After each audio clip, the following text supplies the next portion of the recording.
శ్రీమాత్రే నమః. అందరికీ నమస్కారం. ముందుగా అందరికీ ఉగాది శుభాకాంక్షలు.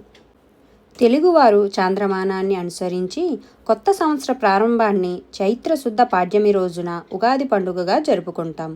ఉగాది రోజున బ్రహ్మదేవుడు సృష్టిని ప్రారంభించారని మన పూర్వీకుల నమ్మకం.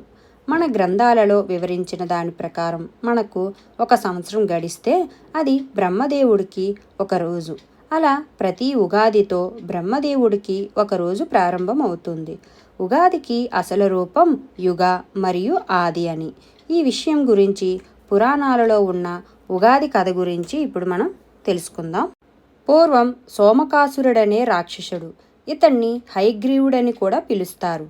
బ్రహ్మదేవుని దగ్గర నుండి వేదాలను దొంగలించి ఒక పెట్టెలో భద్రపరిచి సముద్ర గర్భంలో దాచేస్తాడు. బ్రహ్మదేవుడు సృష్టి రచన చేయకూడదని ఇతని ఉద్దేశం. వేదాలను సోమకాసురుడనే రాక్షసుడు అపహరించాడనే విషయం విష్ణుమూర్తికి తెలుస్తుంది.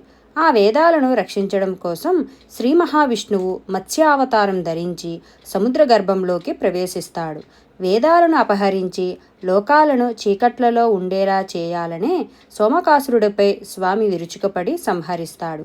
సముద్ర గర్భంలో ఆయన దాచిన వేదాలను తీసుకువచ్చి బ్రహ్మదేవుడికి అప్పగిస్తాడు. ఈ చైత్ర శుద్ధ పాడ్యమి రోజున బ్రహ్మదేవుడు సృష్టిని ప్రారంభించాడు గనుక అది యుగానికి మొదలు కావడంతో ఆ రోజున ఉగాదిగా మనం జరుపుకుంటున్నాము. ప్రతి ఉగాదికి ఒక పేరు ఉంటుంది. ఈ ఉగాది పేరు విశ్వావసు నామ సంవత్సరం. మనకు 60 ఉగాది పేర్లు ఉన్నాయి.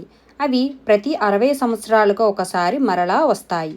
జ్యోతిష్య శాస్త్ర ప్రకారం సూర్యుడి తర్వాత కీలకమైన గ్రహాలు శని మరియు గురుడు. ఈ 2 గ్రహాలు ఉన్న చోట నుండి బయలుదేరి మరలా అదే ప్రదేశానికి తిరిగి రావడానికి 60 సంవత్సరాలు పడుతుంది. అందువలన ప్రతి 60 సంవత్సరాలకి ఒకే ఉగాది పేరు మరలా వస్తుంది. ఉగాది రోజున షడ్రుచులు అనగా 6 రుచులతో కూడిన ఉగాది పచ్చడి తినడం ద్వారా జీవితంలో సుఖదుఖాలు, ప్రేమానురాగాలు మరియు జయ అపజయాలన్నింటినీ సమానంగా స్వీకరించాలనేదే ఉగాది పండుగ అంతరార్థం. అయితే ఉగాది పచ్చడిలో ఉండే ఒక్కొక్క పదార్థం ఒక్కొక్క రకమైన భావానికి సంకేతంగా చెబుతారు. ఇందులో తీపి కోసం కలిపే బెల్లం ఆనందానికి ప్రతీక అయితే, ఉప్పు జీవితంలో ఉత్సాహానికి, రుచికి ప్రతీక. అదేవిధంగా చేదుగా ఉండే వేప పువ్వు బాధను కలిగించే అనుభవాలకు ప్రతీక అయితే, పుల్లని చింతపండు నేర్పుగా వ్యవహరించాల్సిన పరిస్థితులకు సంకేతం. అలాగే కొత్త సవాళ్లకు వగరుగా ఉండే మామిడి ముక్కలను సహనం కోల్పోయేలా చేసే పరిస్థితులకు కారాన్ని ప్రతీకగా చెబుతారు. అలాగే ఉగాది రోజున పంచాంగ శ్రవణం వినడం కూడా మన సాంప్రదాయం. మరి ఇలాంటి విశేషమైన పర్వదినం రోజున త్రినాద వ్రత కథ గురించి తెలుసుకుందాం. భక్తులారా, మనస్సును నిర్మలంతో చేసి వినండి. ఈ త్రినాదుల చరిత్రము మాటిమాటికి వినుటకు అమృతమవలే ఉండును. శ్రీపురము అనే గ్రామమునందు మధుసూదనుడు అనే ఒక బ్రాహ్మణుడు ఉండేవాడు. అతడు మిక్కిలి దరిద్రుడు అగుటచే భిక్షమెత్తుకుని జీవించేవాడు. ఆ బ్రాహ్మణునకు ఒక కుమారుడు జన్మించెను. తల్లికి పాలు చాలనందున ఆ బాలుని శరీరము దినదినము కృషించుచున్నది. ఆ బాలుడు చిక్కిపోవుచున్నందున ఆ బ్రాహ్మణుని భార్య భర్తతో, అయ్యా, నేను చెప్పేడి మాటలు శ్రద్ధగా వినండి. మన పిల్లవానికి పాల కోసం పాలు ఇచ్చే ఆవును ఒకటి తీసుకురండి అని చెప్పగా, ఆ మాట విని భర్త, ఓసి, నీకు వెర్రి పట్టినదా? మనము చూడగా కడు బీదవారము. పాలు ఇచ్చే ఆవును ఏ విధంగా కొనగలము? ధనరాశులు, రత్నములు మన వద్ద లేవు. నేను లోకంలో ఏ విధంగా అగ్రగణ్యత పొందుతాను? ఎవరికైతే ధన సంపదలు కలిగి ఉండునో వారికే లోకమంతా మర్యాదలు చేస్తుంది. అట్టి వారికే లోకమంతా భయపడతారు. మన వంటి బీదవారిని ఎవరు అడుగుతారు అని ఆ బ్రాహ్మణుడు అన్నాడు. ఆ మాటలు విన్న భార్య మిక్కులు దుఃఖించినదై, ఓ బ్రహ్మదేవుడా, నీవు మా వంటి బీదవారింట్లో ఈ బిడ్డను ఎందుకు పుట్టించావు? ఏమి తిని ఈ బిడ్డ బతుకుతాడు? ఈ శిశుహత్య నాకు చుట్టుకుంటుంది అని దుఃఖించుచుండగా పిల్లవాని ఏడుపు చూసి ఏమీయూ తోచక ఆ బ్రాహ్మణుడు దిక్కుతోచక విచారించి తన ఇంటిలో ఉన్న కమండలము మొదలగు చిల్లర సామానులు సంతలో అమ్మి ఆ వచ్చిన సొమ్ము 5 రూపాయలు జాగ్రత్తగా పట్టుకొని వెళ్ళి భార్య చేతికి ఇచ్చాడు. ఆమె ఆ సొమ్మును చూచి ఎంతో సంతోషించి భర్తతో, అయ్యా, ఈ సొమ్మును తీసుకువెళ్ళి పాలు ఇచ్చే ఆవును కొని తీసుకురండని చెప్పినది. భార్య చెప్పిన మాటలు ప్రకారం బ్రాహ్మణుడు 5 రూపాయలు పట్టుకొని గ్రామము తిరిగెను. ఇట్లు తిరుగుచూ పెద్ద భాగ్యవంతుడగు షావుకారు ఉండే గ్రామమునకు వెళ్ళెను. ధనధాన్యాలు పరిపూర్ణమై కుబేరునితో ఆ షావుకారు సరిసమానముగా ఉన్నాడు. అతని ఆవులన్నీయు పాలతో నిండి ఉన్నవి. ఆ ఆవుల మందలో బోధ అనే ఆవు దుష్టబుద్ధి గలది. బయటకు మేతకు వెళ్ళే పరుల వ్యవసాయ పొలంలో చొరబడి తినివేస్తూ ఉండేది. ఒక దినమున సావుకారు చూస్తుండగానే పెద్దవారి పొలంలోకి చొరబడి పండిన పంటను తినివేయుచుండెను. అది చూచి సావుకారు ఎంతో కోపంతో, ఈ ఆవు దుష్టబుద్ధి గలది, ఇక నుండి దీని ముఖము చూడకూడదు. ఆవును ఇప్పుడే అమ్మివేస్తాను. దీని ఖరీదు 50 రూపాయలు అయినప్పటికీ ఇప్పుడు బేరం వచ్చినచో 5 రూపాయలకే ఇచ్చివేస్తాను అనేసరికి ఈ బ్రాహ్మణుడు ఆ మాటలు విని షావుకారుతో ఇట్లనెను, షావుకారు గారు, 5 రూపాయలు నేను ఇస్తాను. ఆవు దూడ రెండింటినీ నాకు ఇప్పించండి అని అడిగాడు. అందుకు షావుకారు, ఓ బ్రాహ్మణుడా, నీకు వెర్రి పట్టినదా అని అన్నెను. అంతా బ్రాహ్మణుడు, మీరు షావుకారులు అయి ఉన్నారు. మీరు అన్నమాట నిలుపుకోండి. మాట తప్పితే మీరు అసత్యవంతులు అవుతారని అన్నాడు. ఆ బ్రాహ్మణుడు అన్న మాటలు షావుకారు విని తన మదిలో విచారించి, తెలియక అనివేసినాను. ఈ బ్రాహ్మణుడు ఎక్కడి నుండి వింటున్నాడో, ఈ ఆవును అతనికివ్వకపోతే నాకు అసత్యము ప్రాప్తించును కదా అని వెంటనే సొమ్ము పుచ్చుకొని ఆవును దూడను బ్రాహ్మణుడికి ఇచ్చివేసినాడు. ఆ ఆవును చూడగానే బ్రాహ్మణుడి భార్య చంద్రుణ్ణి చూచిన కలువ వలె సంతోషపడెను. వెంటనే పాలు పితికి కుమారునికి పోసి ఆనందము పొందినది. ఇట్లు కొన్ని దినములు గడిచిన తర్వాత ఒకసారి ఆవు ఎటుపోయినదో కనిపించలేదు. పొద్దుప్రోయేడు వేళ అయినది. ఆవు రాకపోవడం చూసి బ్రాహ్మణుడు వెదకపోయినాడు. వీధుల్లోనూ సమీపమున ఉన్న వ్యవసాయ భూముల్లోనూ చూచెను. ఆవు కనిపించలేదు. తెల్లవారుగానే నిద్ర మేలుకొని ఆవును వెదుకుటకై బయలుదేరి కొంత దూరము నడిచి వెళ్ళి తోటలో ఒక చెట్టు క్రింద కూర్చున్నాడు. అది ఒక గొప్ప మర్రి చెట్టు. పైన 3 మనుష్యులు కూర్చొని ఉన్నారు. వారు వరుసగా బ్రహ్మ, విష్ణు, మహేశ్వరులు, వారే త్రిమూర్తులు. అటువంటి చెట్టు క్రింద బ్రాహ్మణుడు కూర్చొని ఆయాసము తీర్చుకొని లేచిపోవుచుండగా త్రిమూర్తులు బ్రాహ్మణునితో, ఓ బ్రాహ్మణుడా, నీ మనస్సుకు ఎందుచేత దుఃఖము కలిగినది? నీవు ఎక్కడికి వెళుచున్నావు? ఆ సంగతి మాతో చెప్పు అనగా బ్రాహ్మణుడు చేతులు జోడించి, అయ్యా, నేను కడు బీదవాడును, భిక్షమెత్తుకొని బ్రతికేవాడును. నాకు ఒక ఆవు ఉన్నది, అది కనిపించుటలేదు. ఈ దినము శ్రీపురము సంత అగుచున్నది. ఆ సంతకు వెళ్ళి వెతికెదను. ఎవరైనా దొంగిలించి తీసుకొని పోయినట్లయితే ఆ సంతలోనే అమ్ముతారు గదా. త్రినాథస్వాములారా, ఈ ఉద్దేశముతోనే నేను వెతుక్కుంటూ వెలుచున్నానని చెప్పాను. ఆ మాటలు విని త్రిమూర్తులు, నీవు ఎలాగూ సంతకు వెలుచున్నావు కనుక మా కోసము ఏమన్నా కొన్ని వస్తువులు తీసుకొని రావాలని అని త్రిమూర్తులు అన్నారు.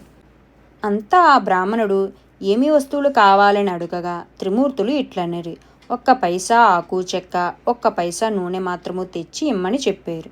ఆ మాటలు విన్న బ్రాహ్మణుడు, ఓ త్రిమూర్తులారా, నాకు పైసలు ఎక్కడ దొరుకును? నేను బీదవాడును గదా, భిక్షమెత్తుకుని జీవించుచున్నానని అన్నాడు. అందుకు త్రిమూర్తులు, ఓ బ్రాహ్మణుడా, విను. అదిగో ఆ గోరంట పొద కనిపించుచున్నది కదా, దాని మొదట 3 పైసలున్నవి. ఆ మాటలు విని బ్రాహ్మణుడు వెళ్ళి ఆ గోరంట గడ్డి మొదలు పైకి లాగేసరికి 3 పైసలు దొరికినవి. ఇంకా ఉండునేమోనని ఆ చెట్టు ఇంకనూ పైకి లాగుచుండెను. అది చూచి త్రినాథుల వారు, బ్రాహ్మణుడా, అందులో పైసలు ఇంకా లేవు, ఎంత దొరికినదో అంతే ఉండునని అన్నారు. ఆ మాటలు బ్రాహ్మణుడు విని అచ్చటి నుండి వెళ్ళిపోయాడు. కొంత దూరం వెళ్ళి తిరిగి వచ్చి ఆ చెట్టు క్రింద నిలిచి చేతులు జోడించాడు. అప్పుడు త్రినాథులు, ఓ విప్రుడా, తిరిగి ఎందుకు వచ్చావు అనగా, అయ్యా, మీరు చెప్పిన వస్తువులు నేను ఎలా తేగలను? నా వద్ద ఒక సంచి గాని మరే వస్తువు గాని లేదు అనగా, నీవు వేసుకున్న పై పంచెలో తెమ్మని త్రిమూర్తులు అన్నారు. అందులోకి ఆ బ్రాహ్మణుడు, పై పంచెలో నూనె కారిపోకుండా ఎలా ఉంటుంది? మీరు జగత్కర్తలు, నాతో హాస్యంగా మాట్లాడుతున్నారు అని అనగా, ఓయి, నీతో హాస్యం ఆడుటలేదు. మమ్ము తలుచుకొని నూనెను నీ పంచెలో పోసి తీసుకుని రమ్మని చెప్పగా ఆ బ్రాహ్మణుడు శ్రీపురం సంతలో ప్రవేశించినాడు. వెళ్ళి చూడగా ఆవు కనిపించలేదు. ఆకులు, వక్కలు, గంజాయి తీసుకొని నూనె కోసం బజారుకెళ్ళి దుకాణం వానితో 1 పైసా నూనె పై పంచలో పోయమన్నాడు. అందుకు దుకాణం వాడు ఆశ్చర్యపడి ఈ బ్రాహ్మణుడు పిచ్చివాడు కాబోలని నూనె లేదు అని చెప్పినాడు. అక్కడ నుండి వెళ్ళి ఒక ముసలివాడి నూనె ఒక కుండలో అమ్ముచున్నాడు. వాడి దగ్గరకు వెళ్ళి 1 పైసా నూనె ఇమ్మని బ్రాహ్మణుడు పై పంచ చూపినాడు. ముసలివాడు ఈ బ్రాహ్మణుడు పిచ్చివాడు కాబోలు, వీనిని మోసము చేసి ఇతని వద్ద పైసాను తీసుకుంటాను అని ఆలోచించి కొలత పాత్ర తిరగవేసి నూనె కొలత వేసి ఇచ్చినాడు. విప్రుడు పై పంచెలో నూనె పోయించుకొని అచ్చటి నుండి వెడిలిపోయెను. అంతే, ముసలివాని కుండలో నూనె కొంచెమైనను లేకుండా పోయినది. అది చూచి ముసలివాడు మూర్ఛపోయినాడు. నూనె అమ్మే వాళ్ళందరూ వాడిని పరిగెత్తుకొచ్చి ముసలివాని ముఖంపై నీళ్లు చల్లి సేద తీర్చి కూర్చుండబెట్టినారు. ఏమి చెప్పెదను? ఎక్కడి నుంచో ఒక బ్రాహ్మణుడు వచ్చి గిద్దెడు నూనె కొన్నాడు. ఇప్పుడిటు వెళ్ళినాడు. కుండలో చూడగానే నూనె లేదని చెప్పగా అందరూ విచారించినారు. ఆ విప్రుడు మా వద్దకు వచ్చి మమ్ము కూడా నూనె అడిగినాడు. లేదని అనగా వెళ్ళిపోయినాడు. ఈలాగున అందరూ విచారించి పరిగెత్తుకొని బ్రాహ్మణుని వద్దకు వెళ్ళి ఇలా అన్నారు. ఓ బ్రాహ్మణుడా, మీరు నూనె కొన్నారు కదా, అది కొలతకు తక్కువగా ఉన్నది, పూర్తిగా ఇచ్చి వేస్తాము, పట్టుకొని వెళ్ళండి అని అన్నారు. మళ్ళీ విప్రుడు సంతకు వెళ్ళాడు. ఈసారి ముందు తెచ్చిన దుత్తతోనే చమురు సరిగ్గా కొలవగా ఎప్పటి వలనే దుత్త భర్తీ అయిపోయినది. అది చూచి ముసలివాని ఆనందము చెప్పనలవి కాకపోయినది. బ్రాహ్మణుని పైపంచలో చమురు ఉంచినారు. అది పట్టుకొని బ్రాహ్మణుడు వెడలిపోయినాడు. త్రిమూర్తుల వారికి ఆ సామానులు ఇచ్చివేసి సెలవు అడిగాడు. సెలవు అడగగానే త్రిమూర్తులు విప్రునితో ఏమన్నారంటే, ఓయి, నీ కష్టము చూసి మా మదిలో దయ కలిగినది. ఒక మాట విను. నీవు త్రినాదుల సేవ చేస్తే నీ దరిద్రము పటాపంచిలై అధిక సంపదలు కలుగునని. త్రినాదులు అనగా అది విని, స్వామి, ఏ ఏ వస్తువులతో మీ పూజ చేయవలననగా త్రినాదులు ఇలాగ అన్నారు. ఓ ద్విజుడా, వినుము. మా పూజకు అధిక ద్రవ్యము అక్కరలేదు, కొంచెముతోనే తృప్తి పొందుదము. ఇప్పుడు నీవు తెచ్చిన 3 పైసల సామాగ్రి చాలును. త్రిమూర్తుల పూజా ద్రవ్యములు ఇంతే. మాకు వీనితోనే మేళా చేయుము. 3 మట్టి మూకుడుల యందు గంజాయి నలిపి అందులో నిప్పుతో ధూపము వేయవలను. దీపప్రమిదులు 3 చేసి అందులో చమురు వేసి ఒత్తులు వేసి ఆకు చెక్కలు జాగ్రత్తగా చేసి ఉంచి రాత్రి తొలిజాములో నీ ఇంటిలోనికి నీ స్నేహితులను పిలిచి పూజా ద్రవ్యములు తెచ్చి అచ్చట ఉంచి సకల పదార్థములను స్వామికి సమర్పించవలను. అలాగును చేసిన సకల పాపము నివారించును. అది విని ద్విజుడు పూజ చేయుటకు ఉపక్రమించెను. చెట్టు మొదటనే పూజ ఆరంభించి గంజాయి ముందు తయారు పరిచినాడు. అప్పుడు త్రిమూర్తులు, నీ పైపంచ చెంగు చీరి ఒత్తులు చేయమనగా బ్రాహ్మణుడు, నేను బీద బ్రాహ్మణుడను, భిక్షమెత్తుకొని దినమును గడుపుకొని కుటుంబ పోషణ చేసుకొనుచున్నాను. అన్న వస్త్రములకు బహు కష్టపడుచున్నాను. దీపము ముట్టించుటకు అగ్గి లేదు. పైపంచ ఒత్తులకు ప్రాప్తమైనది. నా ఆవు దొంగల పాలైనది. నా కుటుంబము ఉపవాసంతో ఎదురు చూస్తూ ఉంటారు. ఏ బుద్ధితో పూజ చేస్తాను అని నిరుత్సాహంతో బ్రాహ్మణుడు కూర్చున్నాడు. అది చూచి త్రిమూర్తులు, ఓ బ్రాహ్మణుడా, మదిలో చింతపడకు. నీ ఆవు పెయ్య దొరుకుతాయి. నీవు నీ కుటుంబము సౌఖ్యంగా ఉంటారు. వస్త్రములు కూడా దొరుకునని చెప్పినారు. అంతటా బ్రాహ్మణుడు చేతులు జోడించి, స్వాములారా, అటువంటి భాగ్యము నాకెప్పుడు కలుగుతుందో అప్పుడు 5 మేళాలు స్వామివారికి ఇస్తాను. ఈ మాట సత్యమని చెప్పినాడు. దీపం వెలిగించుటకు అగ్గి లేదే, నేను ఏమి చేయగలను అనగా త్రిమూర్తులు, ఓ బ్రాహ్మణుడా, నీ 2 నేత్రములు మూసుకో. వెంటనే బ్రాహ్మణుడు కళ్ళను మూసుకొనగా అకస్మాత్తుగా దీపము వెలిగినది. అది చూచి బ్రాహ్మణుడు ఆనందించి స్వామికి మేళా సమర్పించినాడు.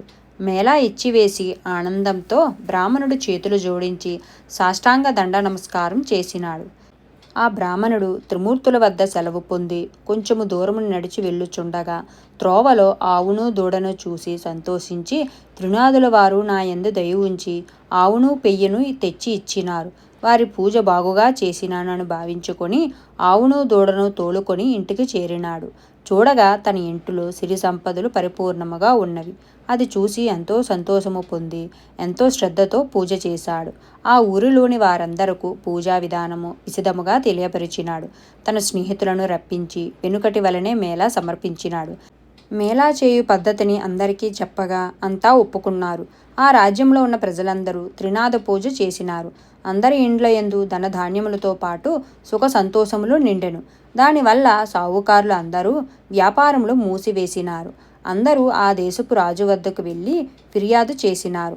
వారిని చూచి రాజు, మీరందరూ ఎందుకు వచ్చినారు అని అడగగా, అయ్యా, మా ఫిర్యాదు మీరు వినవలయును. మధుసూదనుడు అనే పేద బ్రాహ్మణుడు ఒకడు భిక్షమెత్తుకుని జీవించేవాడు. శ్రీపురము వెళ్ళి వచ్చి త్రినాద మేళాను ఆచరించినాడు. త్రినాదులు ఏ దేవతలో వారిని ఆ బ్రాహ్మణుడు పూజించగానే సకల సంపదలు అతనికి కలిగినవి. ఊరిలోనున్న రైతులు 50 మంది త్రినాద మేళా చేసినారు. గ్రుడ్డివారు, కుంటివారు అందరూ కూడా ఈ మేళాను చేసినారు. అందరూ మోక్షము పొందినారు. ధనధాన్యాలు కలిగి కుబేరునితో సమానమైపోయినారు. మా వ్యాపారములు పోయినవి. మా క్రయ విక్రయములు ఎలాగునూ జరుగుతాయి అని చెప్పగా రాజు ఆ మాటలు విని సకల జనులను పిలిపించి కోపంతో ఇట్లన్నాడు, త్రినాదులనే దేవతలు ఏమి దేవతలు? వారిని మీరు ఎందుకు పూజించుచున్నారు? నేను చెప్పుచున్నాను వినండి. ఆ పూజ మీరు చేయకూడదు. అట్లు పూజ ఎవరు చేస్తారో వారు 500 రూపాయలు జరిమానా ఇచ్చి 6 మాసములు ఖైదులో ఉండవలసింది అని, అటులు కాని ఎడల వారికి శిరచ్ఛేదమని రాజుగారు ప్రజలందరికీ హెచ్చరించి పంపినారు. ఈ సంగతి త్రినాదుల వారికి తెలిసి ఆ రాజునకు దండన విధించినారు. దాని ఫలితముగా రాజకుమారుడు చనిపోయినాడు. నగరంలో ఏడుపు ఘోష వినిపించుచున్నది. ప్రజలందరూ రాజు వద్దకు పరిగెత్తినారు. రాజు దైవకృప తప్పడం వలన తన కుమారుడు చనిపోయాడని అనుకుంటూ ఉన్నారు. కుమారుని ముఖం చూస్తూ రాజు ఏడ్చుచున్నాడు. తల్లి, బంధువులు మొదలగు వారంతా దుఃఖించుచున్నారు. దహనము చేయుటకే స్వర్ణభద్రా నదీ తీరమందు ఆ శవము ఉంచినారు. త్రినాదులకు దయ కలిగినది. రాజకుమారుని బ్రతికిస్తే రాజుకు జ్ఞానోదయం అవుతుంది అని బాగుగా ఆలోచించి బ్రాహ్మణ రూపంలో ఆ శ్మశానమునకు వచ్చినారు. రాజును వారి సమూహమును చూసి, మీరందరూ ఈ నదీ తీరమునకు ఎందులకు వచ్చినారు? ఏల విచారముగా కూర్చొని ఉన్నారు? ఈ పిల్లవాడు ఎందుకు పడుకొని ఉన్నాడు? ఇతని శరీరంలో చల్లదనం కలదే అని అడుగగా అంతా త్రిమూర్తులతో ఇలా అన్నారు, మీతో ఏమి చెప్పగలం? రాజకుమారుడు చనిపోయినాడు. ఆ రాజేమి దోషము చేసెనో కానీ ఇతడు చనిపోయినాడు అనగా ఈ కుర్రవాడు చనిపోలేదు. త్రినాదుల వారికి రాజు అపరాధము చేసినందున ఈ చావు కలిగినది. ఇప్పుడు మీరందరూ త్రినాదులను భజించితే ఈ బాలుడు లేచి కూర్చుంటాడు. మా మేళా చేయుటకు రాజు ఒప్పుకున్నట్లయితే ఈ రాజకుమారుడు బ్రతకగలడని చెప్పి త్రినాదమూర్తులు అదృశ్యులైనారు. అందరూ వారి మాటలు విని త్రినాద స్వాముల పేరు ఆ రాజకుమారుడి చెవిలో చెప్పినారు. 7 మేళాలు చేయుటకు ఒప్పుకున్నారు. అలా ఒప్పుకోగానే రాజకుమారుడు లేచి కూర్చున్నాడు. అది చూచి అందరూ సంతోషము పొందినారు. అప్పుడు త్రిమూర్తుల పేరు మాటిమాటికి స్మరించినారు. అందరి నోటి నుండి వెలువడిన పలుకులు సముద్ర గర్జన వలె వినిపించినవి. అటువంటి సమయమున ఒక వర్తకుడు ఆ ఊరి మీదుగా తన ఓడలలో విదేశములకు సరుకులను తీసుకువెళ్ళుచుండెను. ఆ ఓడను నడిపించుకొని స్వర్ణభద్రా నదీ తీరమున ప్రవేశించినాడు. అచట జన సమూహాన్ని చూసి స్థలము దగ్గరకు వెళ్ళినాడు. వారిని చూచి, జనులారా, త్రినాదుల పేర్లు ఏమి పేర్లు? మీరేలా స్మరించుచున్నారు? వినడానికి శ్రద్ధగా ఉన్నది అనగా రాజుగారి మనుషులు ఇట్లన్నారు, ఓ వర్తకుడా వినుము. బ్రహ్మ, విష్ణు, మహేశ్వరులు అనేవారు త్రినాద స్వాములు. అటువంటి ప్రభువులను మా రాజుగారు పూజించనందున అపరాధుడైనాడు. ఆ అపరాధము వలన ఆ రాజకుమారుడు చనిపోవటచే ఇతనిని మేము తీసుకొని వచ్చి అగ్ని సంస్కారము చేయుటకు కూర్చొని ఉన్నాము. ఇది చూచి ప్రభువులకు దయ కలిగినది.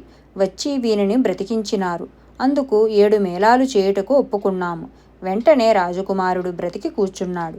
ఈ విధంగా వారు చెప్పగా విని షావుకారు మదిలో సంతోషించి, అటువంటి ప్రభువులెక్కడుందురో, చనిపోయిన రాకుమారుడు బ్రతికి కూర్చుండెను.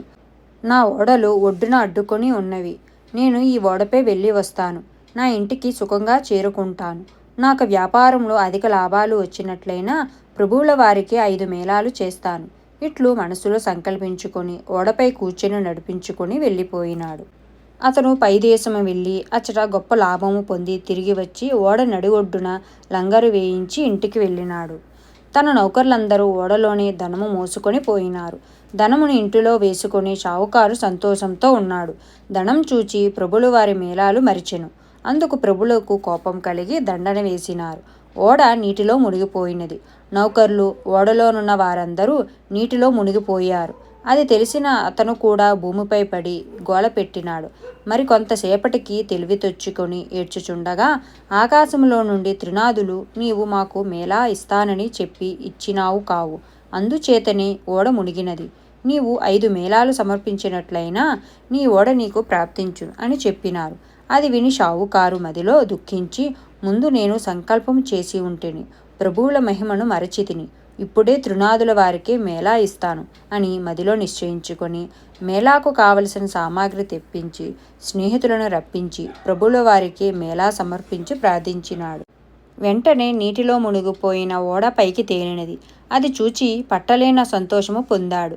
షావుకారు ఎంతో గొప్పగా మేళాను తలపెట్టి గంజాయి ఆకులు, చెక్కలు అన్నీ స్వామివారి ముందు పెట్టి మేళా సమర్పించి సాష్టాంగ దండ ప్రణామాలు చేసినాడు. రాజ్యమంతా త్రినాథస్వామి మేళా గురించి ప్రకటనలు పంపించినారు. మేళాను చూచుటకు అంతా వస్తున్నారు. ఇట్టి స్థితిలో గ్రుడ్డివాడొకడు త్రోవన పోయే వారితో, అన్నా, మీరెవరు? మీ పేరేమిటి? మీరెక్కడికి వెలుచున్నారు అనెను. వారు మేళా చూచుటకనిరి.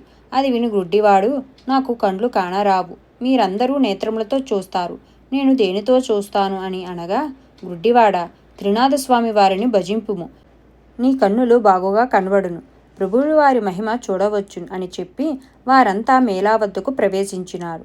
గ్రుడ్డివాడు ఆ త్రోవలో కూర్చుని స్వామివారి భజన చేయుచుండగా కొంచెము కన్నులు కనిపించినవి. అప్పుడు గ్రుడ్డివాడు కొంత దూరము పోయినాడు.